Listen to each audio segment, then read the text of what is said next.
राम राम, प्रणाम सभी को। जय श्री सीताराम हनुमान। मैं कुमकुम श्रीवास्तव अपने चैनल पे आप लोगों का बहुत बहुत स्वागत करती हूँ। आज मैं पुनः आप लोगों के समक्ष बाबा तुलसीदास जी द्वारा रचित रामचरितमानस का पाठ अगला प्रसंग लेके, अगली कथा लेके उपस्थित हूँ। आप लोग सुनिए, भगवान की कथा का आनंद लीजिए। कथा पसंद आए तो चैनल को सब्सक्राइब करना ना भूलें, लाइक करें, कमेंट करें, कुछ सुझाव हो तो जरूर दें। ये भाव विभोर कर देने वाली भगवान की कथा, आनंददायिनी कथा। आइए इस नदी में डूब जाते हैं।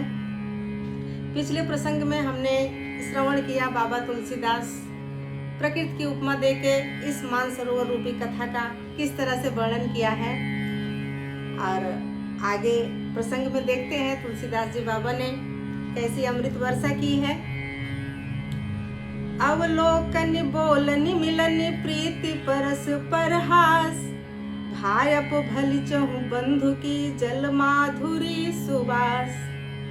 कहते हैं चारों भाइयों का परस्पर देखना, बोलना, मिलना, एक दूसरे से प्रेम करना, हंसना और सुंदर भाईपन इस जल की मधुरता और सुगंध है। इस जल की जो मीठी सुगंध है, इस मानसरोवर, इस पवित्र नदी की, चारों भाइयों का आपस में प्रेम है। आरती विनय दीनता मोरी, लघुता ललित सुबारी न थोरी। अद्भुत सलिल सुनत गुणकारी, आस पियास मनोमल हारी। बाबा कहते हैं मेरा आर्त भाव, विनय और दीनता इस सुंदर और निर्मल जल का कम हल्कापन नहीं है, अर्थात बहुत हल्कापन है, अत्यंत हल्कापन है। यह जल बड़ा ही अनोखा है, जो सुनने से ही गुण करता है और आशा रूपी प्यास को, मन के मैल को दूर कर देता है। ये कथा हमारे अंदर के अवगुणों को नष्ट कर देती है। राम सुप्रेम ही पोसत पानी, हरत सकल कलि कलुष गलानी।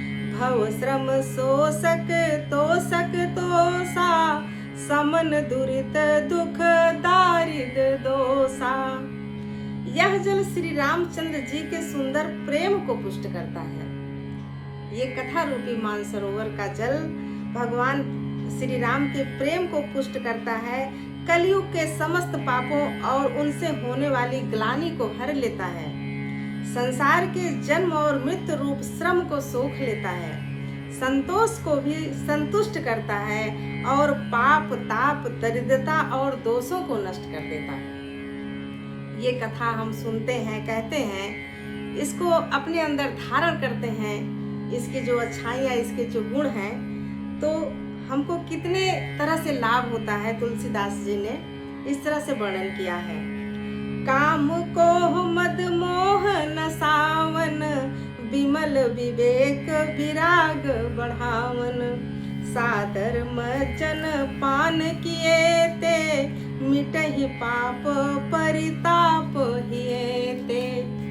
बाबा कहते हैं यह जल काम, क्रोध, मद और मोह का नाश करने वाला है और निर्मल ज्ञान और वैराग्य को बढ़ाने वाला है। इसमें आदर पूर्वक स्नान करने से और इसे पीने से हृदय में रहने वाले सब पाप ताप मिट जाते हैं। इस मानसरोवर रूपी कथा का जल रूपी पान जो मनुष्य कर लेते हैं, उसका हृदय निर्मल हो जाता है, उसके सारे पाप ताप नष्ट हो जाते हैं। जिन्हें यही बारी न मानस धोए, ते कायर कलिकाल भिगोए।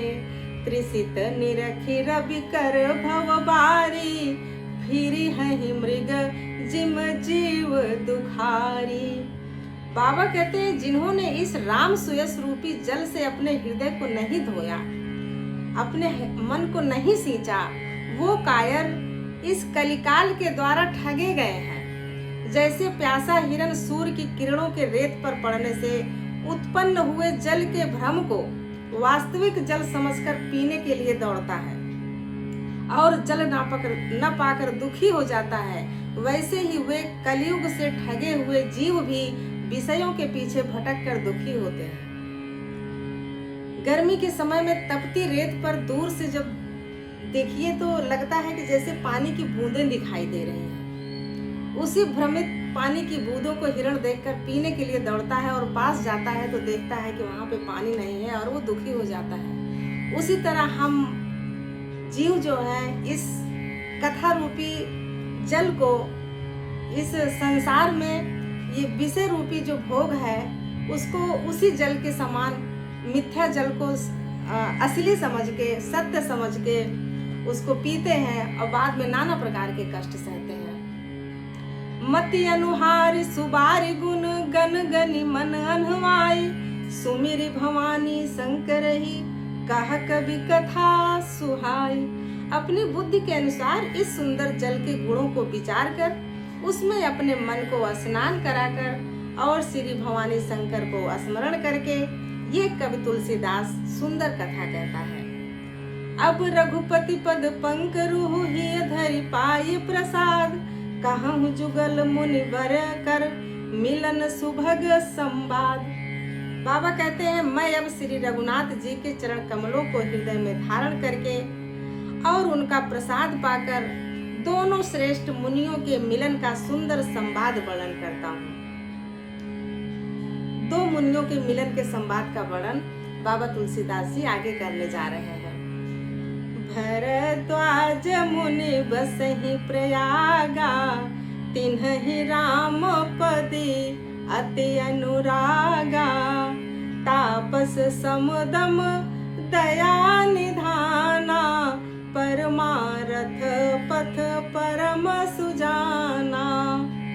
बाबा लिखते हैं भरद्वाज मुनि प्रयाग में बसते हैं, उनका श्री राम जी के चरणों में अत्यंत प्रेम है। वे तपस्वी, निगृहित चित्त, जितेंद्री, दया के निधान और परमार्थ के मार्ग में बड़े ही चतुर हैं। माघ मकर गत रवि जब होई, तीरथ पति है राव सब कोई। देव दनुज किन्नर नर श्रेणी, सादर मचहि सकल त्रिवेणी। बाबा लिखते हैं माघ में जब सूर्य मकर राशि पर जाते हैं तब सब लोग तीर्थराज प्रयाग को आते हैं। देवता, दैत्य, किन्नर और मनुष्य के समूह सब आदर पूर्वक त्रिवेणी में स्नान करते हैं। पूजहि माधव पद जल जाता, परसि अखय बटु हरसहि गाता। भरद्वाज आश्रम अति पावन, परम रम्य मुनि बर मन भावन।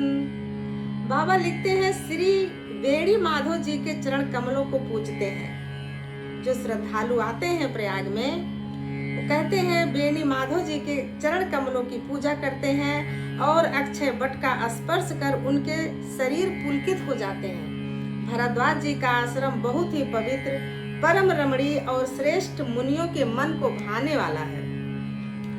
तहाँ होय मुनि ऋषय समाजा, जाहि जे मज्जन तीरथ राजा। मज्जहि प्रात समेत उछाहा, कहहि परस पर हरि गुण गाहा। बाबा लिखते हैं तीर्थराज प्रयाग में जो स्नान करने जाते हैं उन ऋषि मुनियों का समाज वहाँ यानी भरद्वाज के आश्रम में जुटता है। प्रातः काल सब उत्साह पूर्वक स्नान करते हैं और फिर परस्पर भगवान के गुणों की कथाएं कहते हैं। कितने सुंदर तरीके से बाबा ने इसी कथा की शुरुआत उपमा देके कैसे समझाई, कैसे बाबा ने तीर्थराज प्रयाग की महिमा का वर्णन किया है। आज के प्रसंग को यहीं विराम देते हैं। अगला प्रसंग, अगली कथा लेके अगले भाग में फिर से उपस्थित होंगे।